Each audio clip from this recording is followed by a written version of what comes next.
Breaking news, breaking news, breaking news. P. Diddy beat the Rico. I'm going to show you how they partied and had a good time in MDC, Brooklyn, when P. Diddy won this joint. You already see how, come on, man. You know what I mean? We're going to show you how they partied in MDC when P. Diddy won the joint. Then I'm going to break it down so you understand from a prisoner's point of view that went through this same mess what time it is. All right?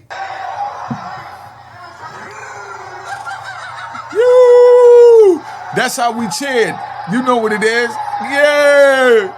All right? Just so you see. Come on. All right? Look at that.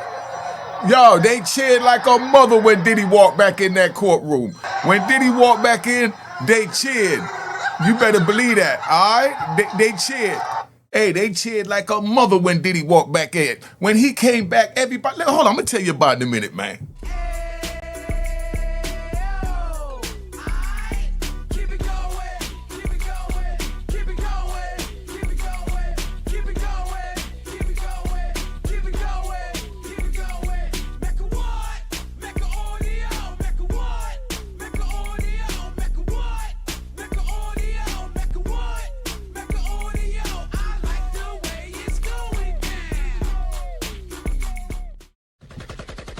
All right, you know what it is. This is how they cheered, so you understand. When one of us beats the federal government, we went to trial. Every day, Diddy got dressed, put on his little casual outfit, and they took him down there in a bullpen, right?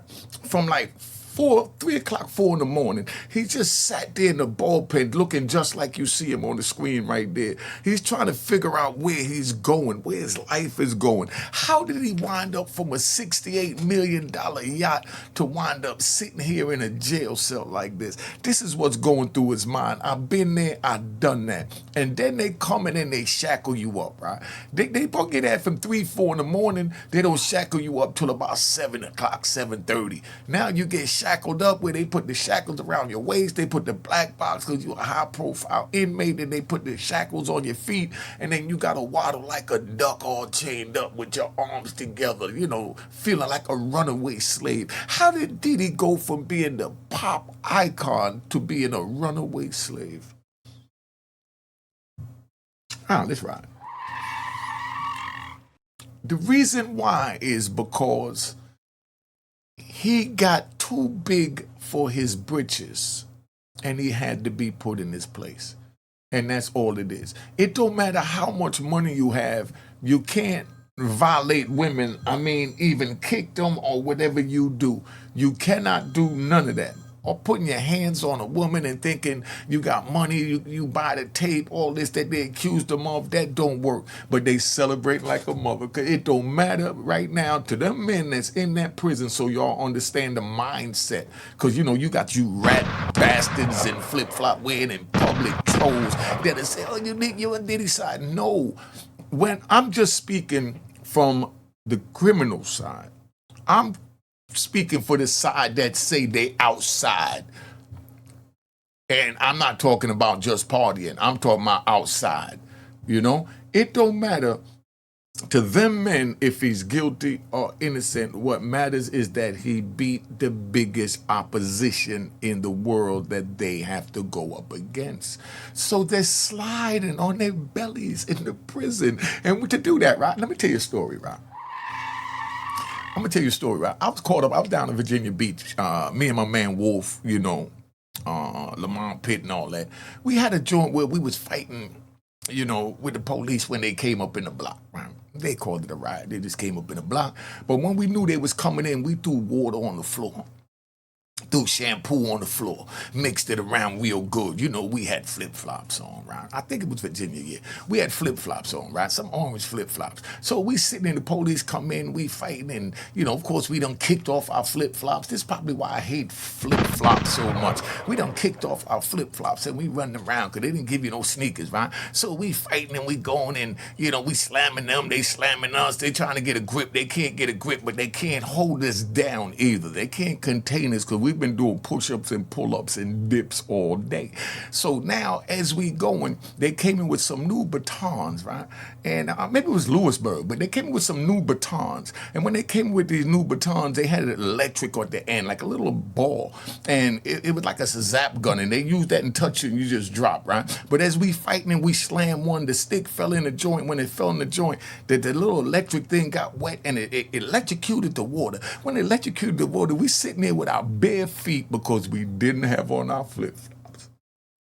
We sitting there with our bare feet, right? And while we sitting there with our bare feet, the electricity goes right up under us, and you're like, oh man. So now we jump on the bars. We jump on the bars, but the bars is metal. So that shocked us. So now they figured out that it's the electric batons in the water. So instead of us having them sliding like the dude behind us all on the floor, what they did was just drop their batons in the water. Everything electrocuted. We had to run in the cell and jump on the mattress because everything else in the unit was metal. You see how hard it is in prison? That's why I don't want y'all to have to go through this. But anyway, let's get back, because we were just riding.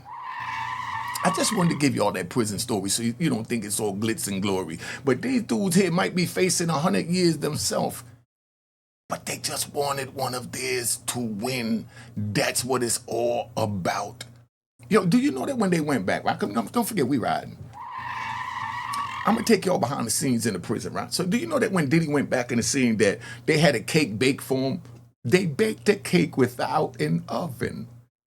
Now, how do you bake a cake without an oven is what I first said when they brought me my first birthday cake. I'm like, how did you do this? You know? And then, of course, they get Johnny the cook. And like Jada says, the cook is the one that gets the pass. No one does nothing to the cook because the cook controls the belly. You understand what I'm saying? So now they sliding and they carrying on, right? So they're going to have a cake for them that they bake. And you know, I'm not even going to give you that. I might bake one. And if you want me to bake one, I'll bake one and put it on the YouTube, you know, like we did in the prison without an oven. But, you know, we make cheesecake in there. Could you imagine cheesecake in prison? Yo, that's the bomb. On Sunday, Sunday or Monday night, watching Love and Hip Hop, Atlanta, New York, Miami, California, wherever they at, with a good old cheesecake and a big cooler of ice with some Kool-Aid, extra sweet. Shake it up with that cheesecake and watch that Love and Hip Hop. That's what Diddy's doing in there. That's how he's doing his time. You know, he don't get to get juniors. He can't send somebody across the Brooklyn Bridge to walk and go get him, you know, a cheesecake like he did on his show. I think it was Making a Band. But that's what it is. I want you to understand that these men don't care if he's guilty or innocent. The bottom line is he won, and that's the way America thought during the O.J. Simpson trial. 98% of people felt that, you know, he was guilty of sin, but when O.J. hit him with the, if it don't fit, you must have quit, the same way Chalucci, I'm going to bring Chalucci up here too so he can break down this Diddy trial. So the same way Chalucci hit him with the Frico, it's not a Rico. If it don't fit, you must have quit. You see how creative we are when we trying to, you know, save our people? Diddy been through a lot. And you know what's crazy? What's even crazier now is that so many people is jumping on the Diddy bandwagon. All I ever said from the beginning was, let the process play out. That's all I've said on my channel. And I'm going to dig that video out and show y'all. All I said was let the process play out. But if he's guilty, he should be castrated in my eyes. You know, all this touching a minor and all this. They said all these things. Where were they? You know what's crazy? Then they got conspiracy theories saying, oh yeah, they're going to come back and they're going to hit him with another indictment. They're going to bring him up then. No, they don't get two chances. Keep bringing a Rico. It don't work that way. That's called double jeopardy. You can't put somebody's life in jeopardy twice for the same crime. So they got to come with something else. And they passed the statute of limitation with the Rico, or what? No, not the Rico. What's that? The Cassie thing, the ass whooping. You know, they passed the thing on that. They should have just got him on that. If they would have pushed that, they would have had him. But right now, his sentencing is looking good. His sentencing right now, he's looking at 11 to 24 months on the low end because he's a category 1, and you know his criminal history is 1.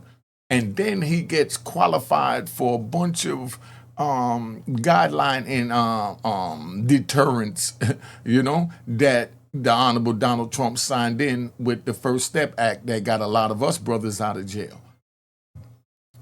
So if he get to 11 to 24, which he's looking at, because the government is only asking for 4 years is a smack on the wrist for all this crap that this man done been accused of, because I know everybody's saying he guilty of 98% of that. Forget all that 2%.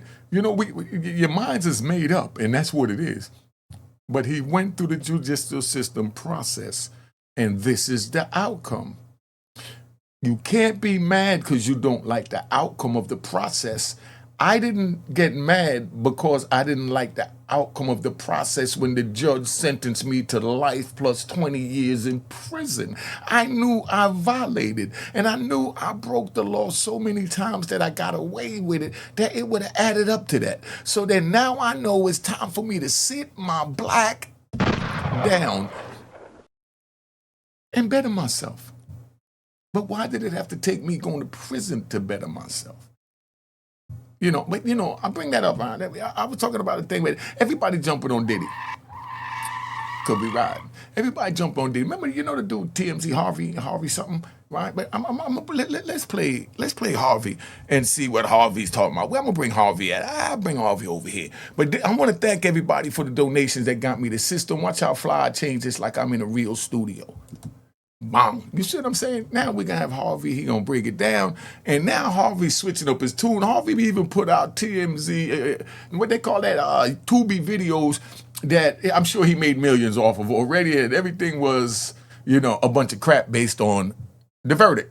Now, let's move forward. Not bashing Harvey. I watch TMZ, love it. I'm just keeping it 100 because, this is a gangster channel. And I'm talking to gangsters, those that want to know about a gangster, and those that want to be a gangster, where I'm telling you it's not worth it. I sat in prison for 26 years, man. Ain't nothing cool about that. Go to school, pick up your book, and do what you need to do. Now, Harvey, what do you got to say? Let's ride with Harvey. Now that people have had time to process it, I got to say, such a spectacular loss on the part of prosecutors in the Diddy case. Getting convicted of the Mann Act, he is going to get out within a year. I mean, based on based on sentencing guidelines, prosecutors are asking for a little more than 4. Right. And he's already served nearly a year. He's not going to get 4. He's going to get less than that. He could easily get 2 under the sentencing guidelines, and he's already served 1. Plus, there's credit that he's going to get. Diddy will get out. But when he got back to prison, tell him about it. Raucous. On Wednesday night, when he walked in after, like you said, certainly he views it as a victory. The other inmates gave him a standing ovation. He beat the feds. Because he beat the feds. His attorney, Mark Agnifilo, said that he got basically a hero's welcome because the way the other inmates see it, this is such a rarity that someone beats the government. Very rare. I mean, the government has when you look at the resources in Diddy, he gets 70 Homeland Security agents to raid 2 houses, to spend the time to put 6 prosecutors on this, and all that they did, it is hard to beat that. And he had the money to hire a legal team that kicked their ass. I mean, they just did. That's why. Now he's saying, you see how Harvey is? Yo, Harvey, you's a funny dude. I gotta say that. You's a funny dude. But let me go back to this. Because he made all these videos about Diddy was the monster. If the jury would have even had to judge, if I had to judge the verdict based on the videos that they put up on Tubi, he would have been castrated.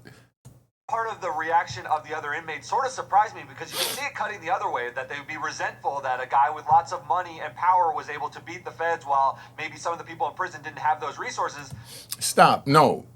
No one looks at it like that in prison. What we look at it is, it's us against them.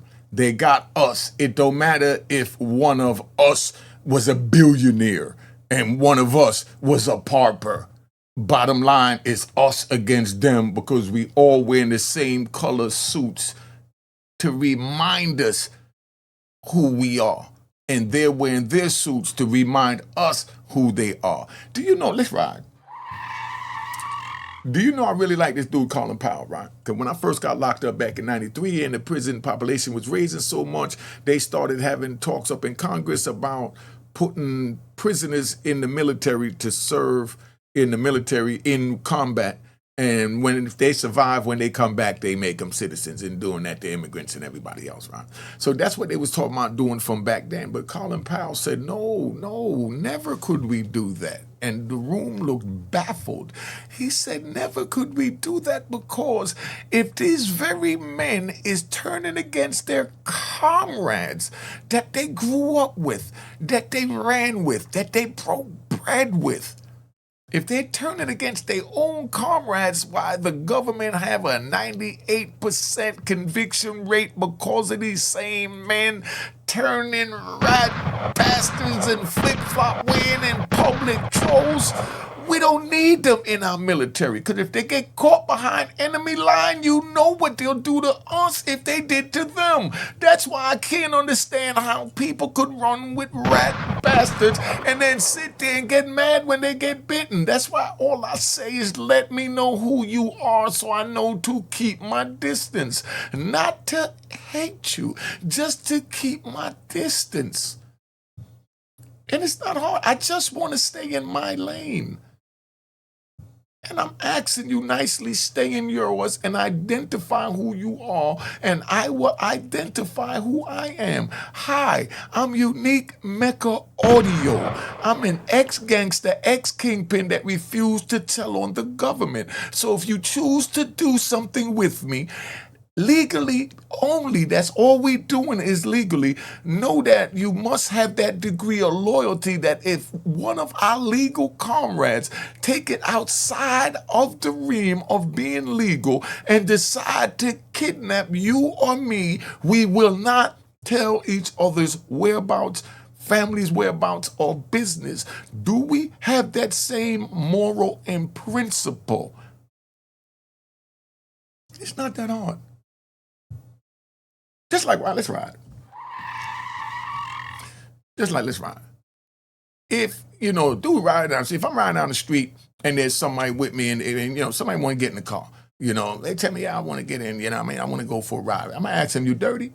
And they're going to say yes or no. If they say yes, then I got the choice and the right to say, nah, fam, you can't ride. You understand what I'm saying? And now, to even show you how it is, if you get in the, if I get in the car with a female, right? I get in the car with a homie, and I let them know, yo, dog, I got this little weed on me, so if anything happens, you just let them know it's yours, so I ain't got to go through all that, because I'm a driver, they're going to put me through all this bull crap.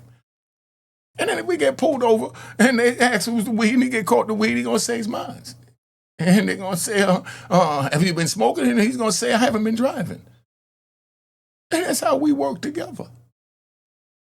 But now if you get somebody in the car, they know that the police is going to take, your man, the driver, for some weed that they're not going to take you for, and then you sit there and let them take them for that weed, then to me, you belong in a rat bastard category. But let's get back to Harvey.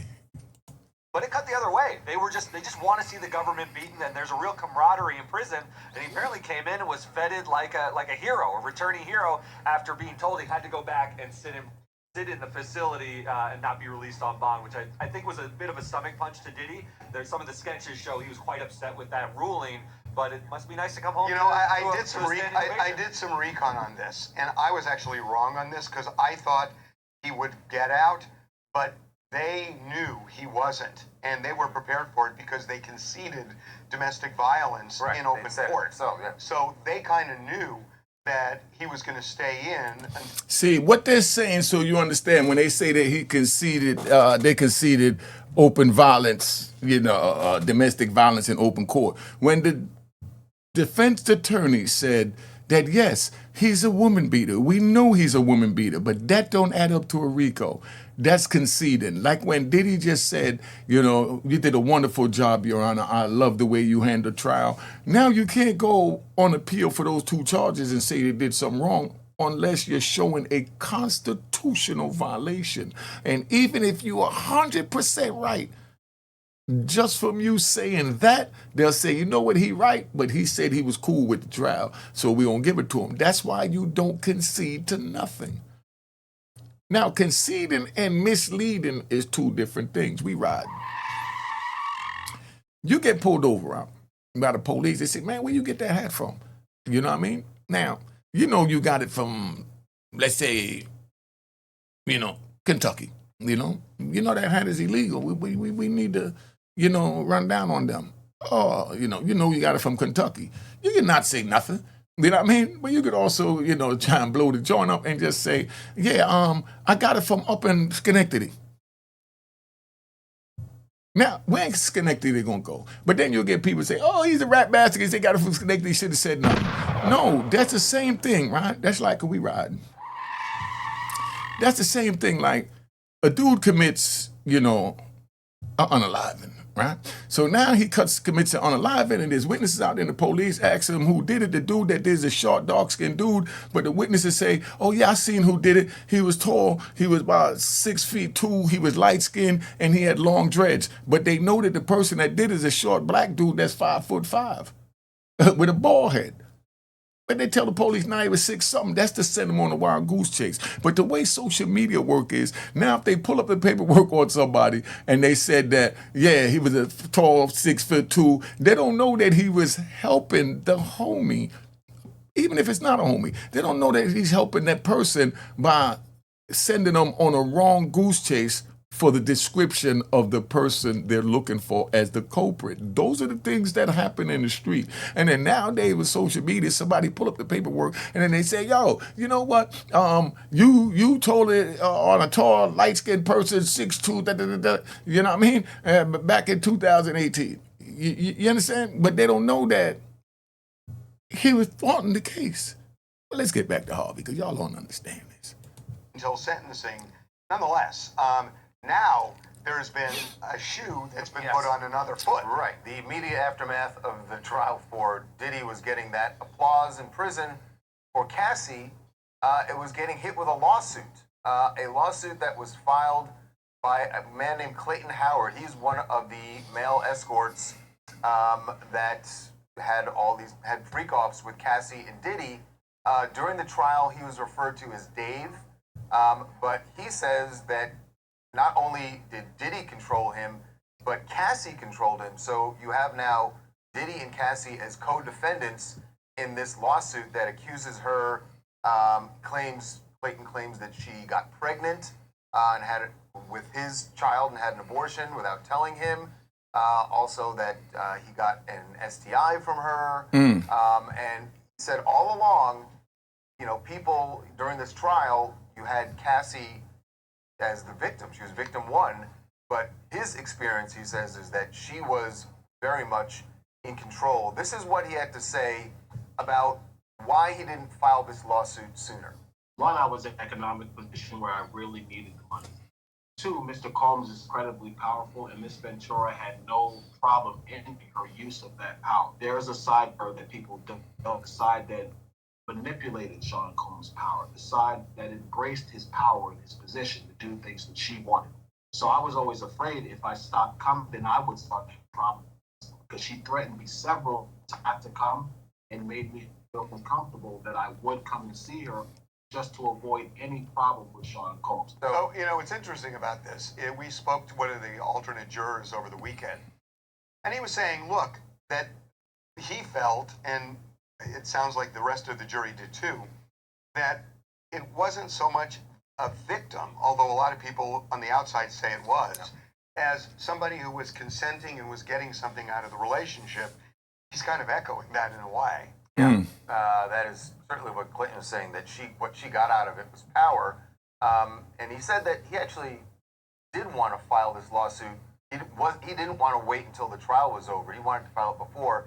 Claims his attorney basically was in cahoots with the prosecutors and didn't want to make Cassie look bad, and that's why he eventually, Clayton, filed this lawsuit himself. He didn't file it with an attorney. So it's a little bit strange that his attorney would not want to sully Cassie's reputation if he ends up suing Cassie.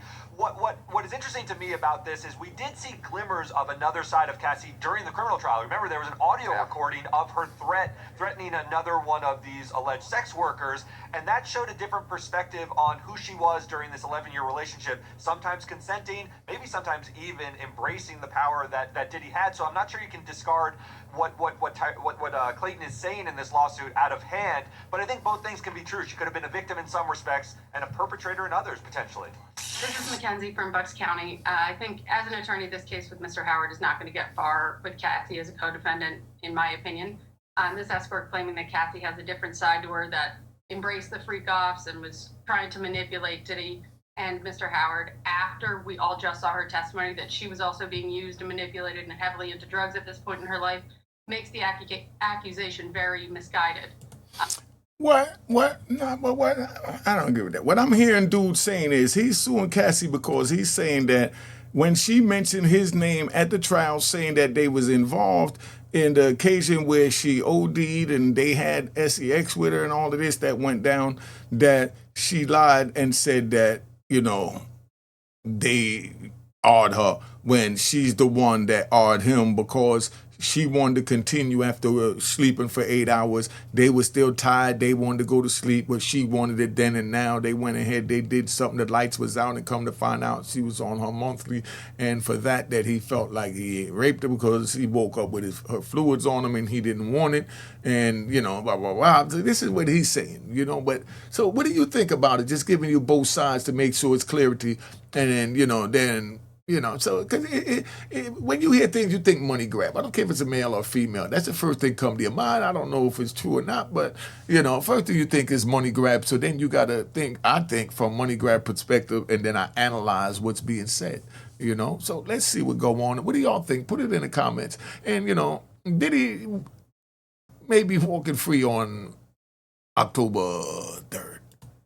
Bottom line is that she is not the person who started the freak-off, so I would be willing to bet that he's not going to be awarded any monetary damages from her in this suit if it even moves forward at all. I will say, the way you're putting it is what a lot of people said before we heard the jury speak. Thank you. The jury is not embracing what you just said. Thank you. They didn't embrace what you just said. Thank you. That I wanted to be polite. At a civil trial, it's going to be up to the jury, it's going to be up to the judge to look at all the facts of the case, and the facts of the case are simply that Cassie was not the initiator of all of this. Yeah, not the initiator. But she was a willing participant. You know, she was a co-conspirator. Clayton may suffer the same thing that Cassie did, in that if this actually goes to trial, that they're going to say, you were along with this, you were getting paid, exactly. You were getting paid very well. So you weren't being manipulated or forced into doing anything. Right. So he may suffer the same fate that Cassie did. I think he will. Yeah. Okay, we're going to move on. All right. So that's where we at. No stranger to legal maneuvering. As a businessman, he was involved. All right. So now, this is how they partying for Diddy right now over at the joint. So don't say I didn't tell you.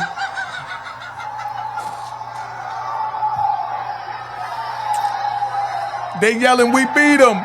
We beat him. We beat him. Woo! We beat him. All right, we beat him. We beat him. Make sure you subscribe to my daughter's YouTube channel, Juanita Mecca Audio, Unique Mecca Audio Prison Stories, and Mecca Audio TV. Keep it going. You know how we do. All right. Cheers. Cheers. Toast the crime. Toast the crime. The crime. The crime. The crime. What?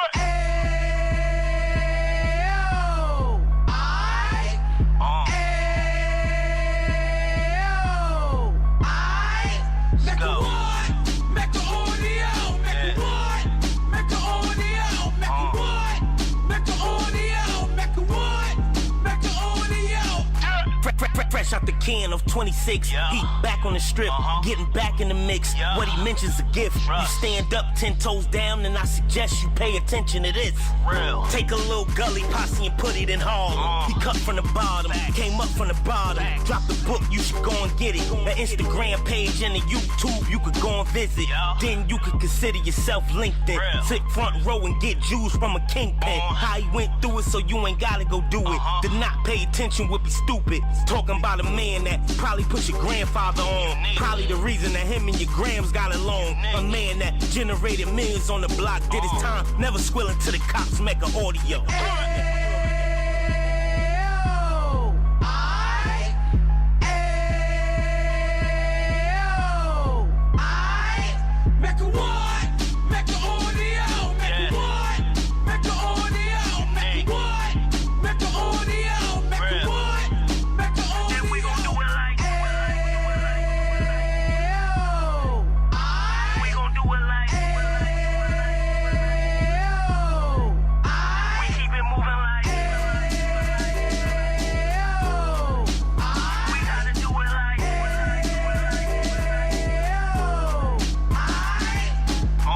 Get it live like 2 G's in the 90s. Drop top beamer so shiny. I let shorty go, she was whining. Treat her like my past, she behind me. Spend a couple bands on the Dapper Dan. You be back again, getting green like a Packers fan. No cap, it's a roaring uptown. Baby horn uptown, Dominican bust downs. Now we on the positive, we got a lot to give. Now he trying to stop the kids from being inoperative. So take heed, homie, lend a ear. He started in uptown, he gon' finish dead. But now it ain't about selling drugs, buying cars. It's about buying property to make the community ours, so we can give back to the